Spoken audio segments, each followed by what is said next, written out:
All right, to start out, I have my ruler, I have a 2H or a 6H pencil, and then I also have my protractor here. So I'm going to use these things. Right now I've got my horizontal line going straight across, and we're going to go ahead and start to create the individual wedges of our wheel. Okay, let me go ahead and zoom you all in so that you can see what I'm doing here. Maybe that's too close. Okay, so really super fast, what I'm going to go ahead and do is I am going to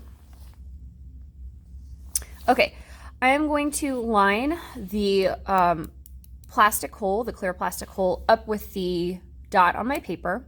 The other thing I'm going to go ahead and do is make sure each side of my protractor here is lined up with that horizontal line. Okay, then I'm going to go ahead and make these really small marks at the 60 and the 120 degree angle here.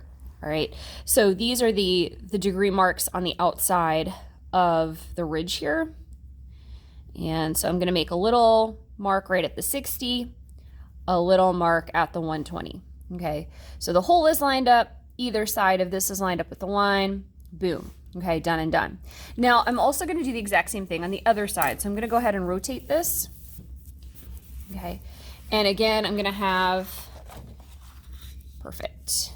I'm going to go ahead and have my line horizontally like this, and I'm going to do the exact same thing. All right, so this is the other side, so I'm lining up with the clear plastic circle. Either side of this is lined up here, and I'm going to make a little mark at the 60 and a little mark at the 120. Okay, so 60 and 120 right like that. All right, now what I'm gonna go ahead and do is I'm gonna see how I have like basically 3 in a row on the diagonal. So I have 1, 2, 3 marks, and then I've got 1, 2, 3 marks. I'm gonna use my ruler and line up. There we go. I'm gonna use my ruler and line up so I can connect the dots and go from one side of my circle to the other. Okay, so see how I have, look, 1, 2, 3. These I'm going to line up. And I'm going to zoom you all outward. There we go. So I have something that looks like this, using that 2H pencil. Okay, so I've lined up this way. And then one more time. All right, see how I'm lining those up with my ruler, boom, boom, boom. 1, 2, 3. Okay, and going like that. Let me zoom out so that you guys can see. Okay, so this is what I have currently. Okay, so I've got my pizza pie, my pie here, and the last thing I'm going to do before I start designing is I'm going to use, check this out, I'm going to use the largest circle on my circle tracer here. Share these with your table mates, and I'm going to line it up so that the center of this looks like it's right in the middle. Okay, I'm gonna eyeball it. This looks pretty good to me. All right, and now I'm ready for design. Okay, so I'm gonna go ahead and zoom you all in, hopefully one more time. Okay, so at this point in time, here is what I would like you all to do. I would like you guys to create 4 different lines to divide this into 5 different shapes. Okay, so for example, I'll share with you in just a moment how to make a whole bunch of different lines to divide this 4 different lines, 5 spaces. Now, a couple of things about the division of each of these wedges here. You want to make your division somewhat even, okay, for the following reason. All right, so let me just share this with you real quick. So see how roughly these are about the same size space. This one I think is a little bit larger, but for the most part, these are roughly the same size. Okay, we don't have something that's really thin next to something that's really thick. This will allow for each of the tints and shades to really shine through in about the same quantity. Okay, so we do want each of these to be roughly the same size. Okay, you'll also notice 1, 2, 3, 4. 4 lines divide this wedge into 5 spaces. Okay, so you can do a lot of different things with this. You can use the shape tracers, you can use the ruler, but then just a reminder, 4 lines, 5 spaces, and you want to keep them as even as possible.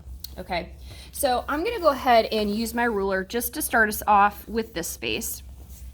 Again, I'm thinking 4 lines, 5 spaces. Okay, so maybe like this, 1,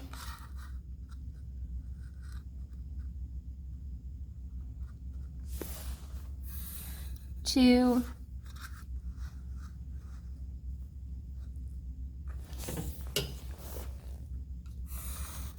3, and 4. Okay, so this is what I have right now, and this is not super great, but I did want to show you just the following. So I did 1, 2, 3, 4 lines, okay, with 5 spaces here. These are roughly equal. Okay, let's say I divided it using 4 lines, it turned into 5 spaces, but it wasn't equal or I didn't like it. That's where you kind of bring back your trusty eraser and erase it. What's nice about using the 2H pencil or the H pencil is that it's a really, really light pencil, so you can easily erase it. Okay, so this is what I have here.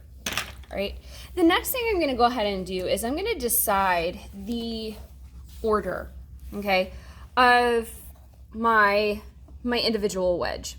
Okay, so for example, in just a moment I'm going to label all the sections, and then I'm going to go from lighter tint. So first one, second one, this is my pure color, this is my first shade and my second shade. So it goes from light to dark. We're going to label these 1, 2, 3, 4, 5, just so that you know.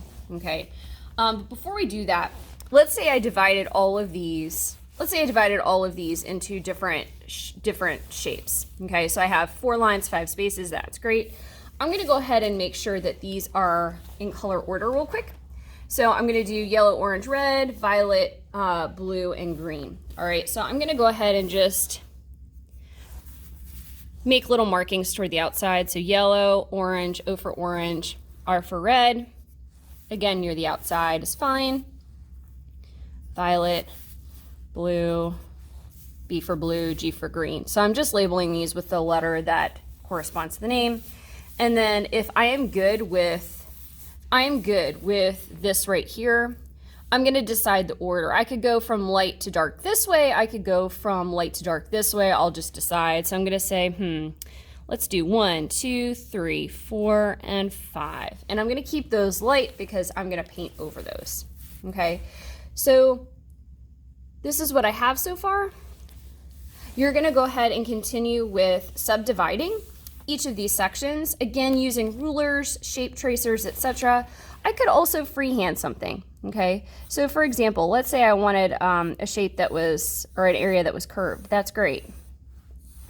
I can freehand these, that's fine. I just have to make sure that the spaces are roughly even. So 1, 2, 3, 4.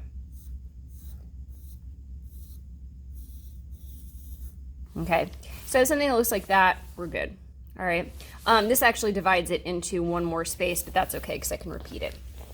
Okay, so anyway, yeah, good luck.